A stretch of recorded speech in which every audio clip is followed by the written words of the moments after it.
بسم الله الرحمن الرحيم والمرسلات عرفا فالعاصفات عصفا والناشرات نشرا فالفارقات فرقا فالملقيات ذكرا عذرا أو نذرا إنما توعدون لواقع فإذا النجوم طمست وإذا السماء فرجت وإذا الجبال نسفت وإذا الرسل أقتت لأي يوم أجلت ليوم الفصل وما أدراك ما يوم الفصل ويل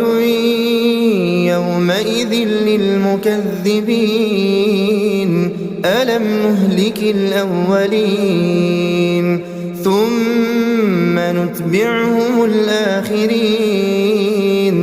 كذلك نفعل بالمجرمين ويل يومئذ للمكذبين ألم نخلقكم من ماء مهين فجعلناه في قرار مكين إلى قدر معلوم فقدرنا فنعم القادرون ويل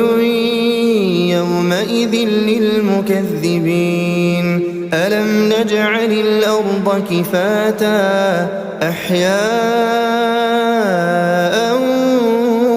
وأمواتا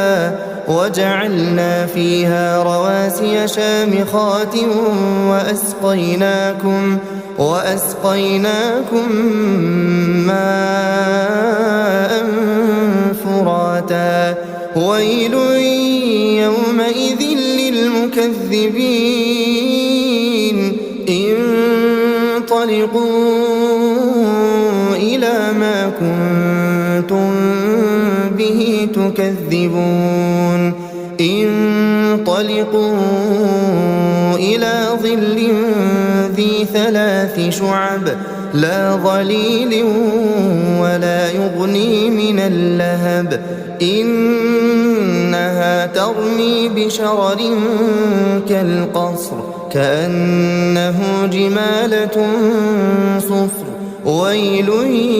يومئذ للمكذبين هذا يوم لا ينطقون ولا يؤذن لهم فيعتذرون ويل يومئذ للمكذبين هذا يوم الفصل جمعناكم والأولين فإن كان لكم كيد فكيدون ويل يومئذ للمكذبين إن المتقين في ظلال وعيون وفواكه مما يشتهون كلوا واشربوا هنيئا بما كنتم تعملون